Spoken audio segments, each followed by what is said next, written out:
Era mi cumpleaños número 73 y la casa olía a ajo asado y orégano.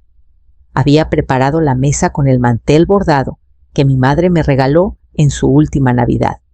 La vajilla de plata brillaba, las velas estaban encendidas.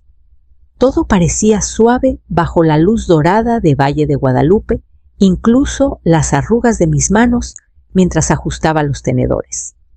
Escuché los tacones de Paloma resonando en la cocina, rápidos, precisos, como si estuviera desfilando en una vitrina en lugar de estar en mi hogar. Ella insistió en preparar una cazuela de carne para la cena. Con cariño dijo rozándome el brazo mientras tomaba el control del horno. Yo siempre he sido más de sopas y pan casero, pero no protesté. A Paloma le gustaban los gestos grandes, especialmente si había alguien para aplaudirlos. Tomás llegó tarde como siempre, y los pequeños ya estaban en la sala jugando con las coronas de papel que doblé usando revistas viejas. Paloma sacó la cazuela, con una sonrisa exagerada todavía, con el delantal puesto teléfono en mano, para tomar una foto que seguro subiría a sus redes. Me aseguró el primer pedazo. Tú primero, mamá, dijo con una voz dulce, pero demasiado alta. La festejada mandadí un bocado. Estaba caliente, sabrosa, pero algo en el sabor hizo que mi lengua se estremeciera. No era el gusto en sí, sino una especie de adormecimiento al tragar. Levanté la mirada hacia Paloma y ella me observaba, sin sonreír, solo mirándome demasiado de cerca. Sonreí suavemente con el tenedor aún en la mano. Sus ojos se abrieron de golpe. ¿Te gustó?, preguntó demasiado rápido, alisándose el delantal con ambas manos. El comedor se quedó en silencio. Hasta Tomás dejó de hablar a media frase. Sí, respondí limpiándome la comisura de la boca con una servilleta. Está deliciosa, querida. Se relajó, o más bien se reajustó. Tomé otro bocado pequeño. Sus manos seguían apretadas a sus costados. Esa noche, después de que se fueron, me paré frente al refrigerador mirando el molde a medio comer. Lo envolví con cuidado en papel aluminio y lo puse en el segundo estante. Luego me dirigí a mi escritorio. Saqué el cuadernito verde que guardaba detrás de los catálogos de semillas y tomé mi pluma. La pluma pesaba más de lo usual en mis dedos, o tal vez era el peso de lo que estaba a punto de escribir. Abrí una página en blanco en el cuaderno, uno que no había tocado en semanas. Había esperado no necesitarlo otra vez, pero ahí estaba cubierta verde suave, páginas con un leve aroma a tomillo seco, y dentro una colección silenciosa de cosas que no debía notar. Escribí. Paloma se sobresaltó cuando sonreí. Sabor extraño, lengua adormecida, ojos muy abiertos, manos apretadas. Subrayé lo último. Mi letra seguía firme, aunque mis muñecas ya no tanto. Eso me dio algo de consuelo. En los últimos meses había anotado cosas pequeñas, cambios en cómo Paloma manejaba mi bandeja de medicamentos, su entusiasmo por ayudarme a organizar mis cuentas en línea la vez que se llevó mi chequera a casa para balancearla por mí. Siempre con amabilidad, siempre sonriendo. Cerré el cuaderno, lo deslicé bajo el cojín de mi sillón de lectura y regresé a la cocina. El aire aún olía a queso horneado y albahaca, pero había algo cortante debajo, como metal o monedas viejas. Abrí el refrigerador y miré el molde de nuevo. Esta vez no lo toqué con las manos. Saqué una bolsa de almacenamiento limpia, metí un pedazo, la sellé con cuidado y la etiqueté con la fecha en letras grandes. Me quedé en la penumbra de la cocina escuchando el silencio, sin risas de niños, sin el tintineo de copas, solo el zumbido del refrigerador y el latido constante de mi corazón. En el comedor comencé a recoger los platos uno por uno. Me detuve en el lugar donde Paloma había estado sentada. Su servilleta de tela estaba retorcida en la silla como si la hubiera apretado fuerte sin querer. La tomé y la alisé. De camino al fregadero vi el jardín por la ventana, el romero que plantamos con Clara el último verano aún floreciendo cerca de la reja. Me hice una nota mental para llamarla a primera hora. Clara contestó al primer timbre, como si me estuviera esperando. Amalia dijo con voz baja y cómplice: «¿Qué pasa?». Aún no le había dicho nada. No hacía falta. «¿Todavía tienes a ese sobrino que trabaja en el laboratorio en Tijuana?», pregunté. Hubo una pausa. Me la imaginé apretando el teléfono contra el pecho, ya buscando su bolso. «Sí». «¿Quieres que lo lleve? Solo necesito que analicen algo». Sin hacer ruido. «Es por Paloma». Me apretó la garganta. Salí al jardín, dejando que la brisa calmara mis pensamientos. El aire olía a menta y lavanda seca. «No quiero acusar a nadie», dije lentamente, pero algo en la comida que preparó no estaba bien. Mi lengua se entumió un poco. «No es lo primero raro». «¿Todavía lo tienes?». «Un pedazo, envuelto y sellado. Te lo llevo hoy». «Ni se te ocurra», dijo Clara con firmeza. «Tú no te mueves. Yo paso por él». Colgué y entré a la casa. Puse el pedazo de cazuela en una bolsa térmica pequeña, junto con una nota preparado por Paloma. «Mi cumpleaños. Sabor metálico leve. Sé discreta».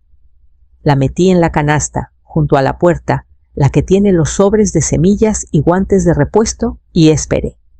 Clara llegó en 20 minutos con su sombrero de conducir y ese abrigo gris que siempre dice la hace parecer detective fuera de turno. No pidió té, no comentó sobre mi cara, solo tomó la bolsa, me apretó la mano y dijo: «Llamo cuando sepa algo».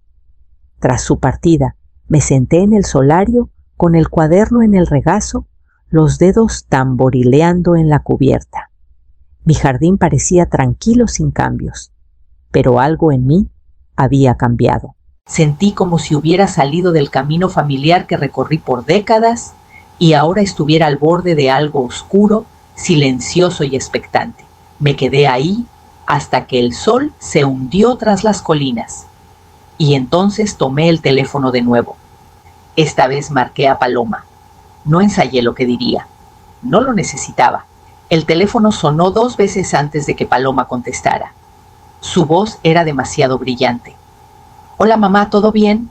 Solo quería agradecerte de nuevo por la cazuela», dije suave y pausada. «Te esmeraste mucho». «No fue nada», respondió rápido, pero escuché su respiración detenerse. «¿Te gustó?». «Sí», contesté, aunque no me sentí muy bien después. Un dolor de cabeza, algo de náuseas. Pensé que quizás era muy pesada para mí. Silencio. No largo, pero suficiente. «Espero que no», dijo al fin con un tono más débil. Todo fue fresco, orgánico incluso. Sabes lo cuidadosa que soy. Dejé que una pausa se alargara entre nosotras justo lo suficiente para hacerla inquietarse. Luego lo dije con suavidad, casi como chisme. «Bueno, terminé dando el resto a tu mamá. Pensé que lo disfrutaría más que yo». La línea se quedó en silencio. Entonces lo escuché. Un jadeo suave, involuntario, seguido de un roce y el leve golpe de algo cayendo al suelo. ¿Se lo diste a mi mamá?». «Así es», dije con calma, como si hablara de un tupper prestado. «Ella siempre parece disfrutar tanto de tu comida». La voz de Paloma volvió ronca. ¿Cuándo lo comió?». «No sé si ya lo hizo», respondí. «Lo dejé en su puerta esta mañana. Tal vez quieras llamarla». Pasó un instante. Su respiración era rápida e irregular. «Está bien», dijo débilmente. «Gracias por avisarme». Colgamos sin despedidas. Bajé el teléfono a mi regazo, el corazón firme, las manos secas. Nunca había escuchado terror en su voz, no así. Ella pensó que había jugado limpio. No esperaba que la pusieran a prueba. Tomé mi cuaderno, anoté la hora de la llamada y subrayé la palabra reacción. Luego me recosté y esperé a Clara. Clara llegó justo después del mediodía al día siguiente. No tocó. Entró directo por la reja del jardín con el abrigo a medio abotonar y el rostro tenso como no lo había visto desde que perdió a su esposo. La recibí en el porche. No me dio el sobre de inmediato. Primero se sentó a mi lado en la banca de mimbre y miró los arbustos de romero como si pudieran darle las palabras correctas. «Está ahí», dijo al fin, señalando el sobre grueso bajo su brazo. «El laboratorio confirmó lo que sospechabas». Lo tomé con manos firmes. No lo soltó de inmediato. «Amalia, esto no es cualquier cosa. No es solo comida en mal estado. O queso demasiado salado». Asentí una vez. «Dímelo». Exhaló y soltó el sobre. Sedantes fuertes. Zopiclona. Rastros de escopolamina. Una combinación que fácilmente podría confundirse con síntomas de demencia si se acumula con el tiempo. Se me secó la garganta, pero no reaccioné. Abrí el sobre. Sellos del laboratorio, términos técnicos, firmas. Claro como el agua. Alguien había mezclado sustancias en mi cazuela de cumpleaños para desorientarme, ralentizarme, nublar mi memoria. Y peor aún, no estaba diseñado para matar. Estaba diseñado para borrarme lentamente. «Ha estado preparando el terreno», murmuré más para mí que para Clara, desenfocando mi mente antes de empezar el trabajo de verdad. Clara sacó una memoria USB de su bolsillo. «Les pedí que te enviaran el reporte digital también. Por si quieres hacer copias». «Lo haré», dije. Nos quedamos en silencio un rato más hasta que el viento sopló y agitó el limonero detrás de nosotras. Luego me levanté, entré y guardé el sobre en el cajón inferior de mi escritorio bajo los papeles del seguro y la escritura de la casa. Cuando Clara se fue, fui a la despensa, saqué un cuaderno nuevo y comencé a copiar las notas del verde. Quería todo en orden limpio y claro, porque mañana reescribiría mi testamento. Empecé la mañana hirviendo agua para un té y extendiendo todos los papeles importantes sobre la mesa del comedor. Estados de cuenta, escrituras. Mi testamento original, con sus cláusulas cuidadosamente redactadas, todo necesitaba revisarse. El aire estaba tranquilo, salvo por el suave roce del papel y el tic-tac del reloj sobre la puerta de la despensa. Eliminé el nombre de Tomás de la línea principal de herencia. No fue una decisión tomada con enojo. Si acaso fue la tristeza la que guió mi pluma. Tristeza por el hijo que ya no me miraba a los ojos a menos que Paloma estuviera presente. Tristeza por la dulzura en él que no veía desde hacía años. La nueva versión era simple. La casa, el jardín, los ahorros guardados de mi pensión y las ventas de hierbas secas, todo se pondría en un fideicomiso para Sophie y Emiliano. Nada pasaría por las manos de Paloma, sin acceso legal, sin poder de decisión, solo un futuro claro y protegido para los niños. Escribí una carta para acompañar el testamento. No era de enojo, era mesurada. Un documento de verdad más que de emoción.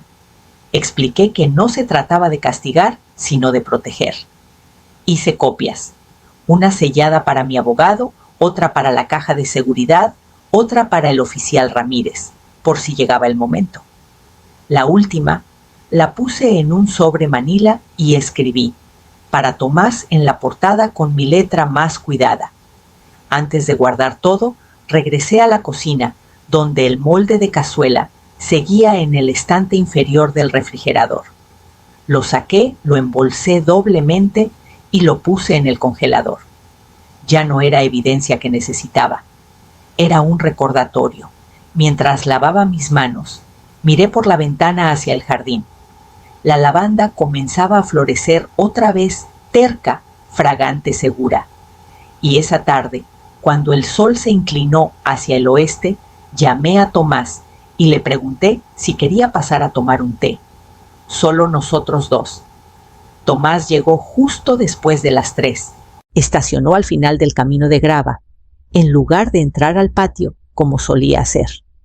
Lo observé desde la ventana de la cocina, alto y encorvado, ahora caminando lento, como si ya sospechara que el aire dentro sería más pesado de lo que estaba listo para cargar.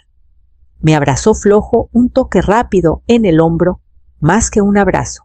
Le serví un té de manzanilla y puse 2 galletas de limón que le encantaban de niño. No las tocó. «¿Dijiste que querías hablar?», dijo mirando la taza, pero sin tomarla. Asentí y me senté frente a él. «Tomás, quiero preguntarte algo y necesito que lo escuches sin Paloma en la habitación. Por eso te pedí que vinieras solo». Se movió incómodo. «Ella solo quiere ayudar, mamá. Sé que a veces parece un poco intensa. Ha estado manejando mis medicamentos. Solo intenta evitar que te agobies». Pidió acceso a las contraseñas de mi banco. 2 veces. Dijo que sería más fácil si me ayudaba con las cuentas. Levantó la mirada a la primera grieta real en su compostura pulida. Lo mencionó. Dijo que tenías problemas para recordar cosas. Esperé. Dejé que el silencio lo envolviera. «¿No has notado nada raro?», pregunté. Frunció el ceño. «Me mantiene al margen casi siempre. Dice que todo está bajo control». «Exacto». Se pasó una mano por el cabello, los dedos deteniéndose en la nuca como cuando tenía 10 años y lo atrapaba mintiendo sobre la tarea sin terminar. «¿De verdad crees que ella...?» «No necesito que me creas hoy», dije con suavidad, «pero sí necesito que empieces a observar». No respondió. Solo miró su té, con el vapor alzándose como un muro entre nosotros. Después de que se fue, me quedé un largo rato en la mesa de la cocina, con el calor desvaneciéndose de su taza intacta frente a mí. Y a la mañana siguiente, invité a Paloma para hablar del futuro. Paloma llegó vestida como si fuera a un brunch. En el centro aretes, de perlas blusa bien fajada, ni un cabello fuera de lugar. Me saludó con esa calidez ensayada que ya reconocía toda superficie sin fondo. Le ofrecí té y aceptó, aunque sus ojos no dejaban de escanear la habitación. «Pensé que era hora de hablar del legado», dije colocando su taza en la mesa. «Testamentos, planes, lo que viene después». Se enderezó. «Claro, creo que es prudente. Estas cosas se complican si las dejas para el final». Deslicé el sobre manila por la mesa. «Este es el Nuevo Testamento», dije. «La casa, los ahorros, el terreno, todo, en un fideicomiso para Sophie y Emiliano. Sin intermediarios, sin espacio para malentendidos». Su mano flotó sobre el sobre, pero no lo tocó. «¿Y Tomás, él lo sabe?». Sonrió, pero la sonrisa era frágil. «Entiendo». Entonces puse un segundo sobre junto al primero. «Este contiene los resultados del laboratorio. La cazuela que preparaste tenía sopiclona y escopolamina. La hice analizar. El aire cambió. Paloma no tocó los papeles. Su sonrisa se quebró en las comisuras. «Eso es absurdo», dijo demasiado rápido. «¿Por qué yo?». La interrumpí con un tercer elemento, mi teléfono ya desbloqueado. Reproduje un clip. Su voz baja y amortiguada, grabada de una de sus recientes llamadas, ya casi no está lúcida. Un día simplemente se detendrá. Se puso de pie, tirando su té, la taza girando, antes de detenerse de lado. «No sé qué es esto», dijo. «No sé qué intentas probar». «No lo intento, Paloma. Ya lo hice». Retrocedió de la mesa, respirando con dificultad el color drenado de su rostro. Me quedé sentada con las manos cruzadas, la cocina cálida y quieta a nuestro alrededor. Se giró hacia la puerta. Y entonces le dije que el oficial llegaría pronto. Paloma se congeló a medio paso con la mano a centímetros de la perilla. Se giró lentamente con la boca entreabierta, los ojos muy abiertos. «¿Llamaste a la policía?», preguntó con la voz más aguda de lo normal. «Sí», dije con calma. «El oficial Ramírez estará aquí en cualquier momento». Parpadeó rápido, como hacen las personas cuando intentan aferrarse a una mentira que empieza a escapárseles. «No sabes lo que haces. Estás confundida, Amalia. Llevas meses confundida. No me moví. Tengo una copia del reporte del laboratorio, la grabación y mis notas, todo respaldado. Y mi abogado también lo tiene». Miró el té derramado en la mesa, como buscando una versión del día que no se hubiera desmoronado. Entonces el sonido de un auto sobre la grava rompió la última ilusión a la que se aferraba. No murmuró. «¿Hablas en serio?». Me levanté entonces no por enojo, sino porque quería enfrentar el momento de pie. Paloma tropezó hacia el pasillo cuando sonaron 3 golpes firmes en la puerta. Abrí y el oficial Ramírez entró su mirada, pasando de inmediato a Paloma, luego a los sobres en la mesa y finalmente a mí. ¿Todavía tienes la muestra de la cazuela?, preguntó en voz baja. En el congelador, dije. Paloma abrió la boca, pero no salió ninguna palabra. Su respiración era corta, los hombros tensos. Es un malentendido, susurró. Ella es mayor, está inventando cosas. Está preparada, dijo el oficial Ramírez, sin mirarla. Y dejaremos que la evidencia hable. Se acercó a ella con suavidad, hablando con ese tono firme, reservado para situaciones que solo parecen tranquilas en la superficie. Cuando leyó sus derechos, ella no lo interrumpió. Solo se quedó ahí, pálida y temblando. Tomás llegó 5 minutos después, sin aliento, la camisa arrugada, los ojos llenos de preguntas que no podía formular lo bastante rápido. Paloma no lo miró, mientras la escoltaban afuera. Observé por la ventana cómo la guiaban por los escalones hacia el auto, la puerta cerrándose con un golpe sordo y final. Tomás se giró hacia mí, y por primera vez en años parecía un hijo buscando la verdad. Tomás se quedó de pie en medio de la cocina, con los hombros hundidos, las manos colgando a los costados, como si ya no supiera qué hacer con ellas. El silencio entre nosotros era más pesado que nunca, roto, solo por el leve tic-tac del reloj del horno. No lo vi, dijo al fin con la voz cruda.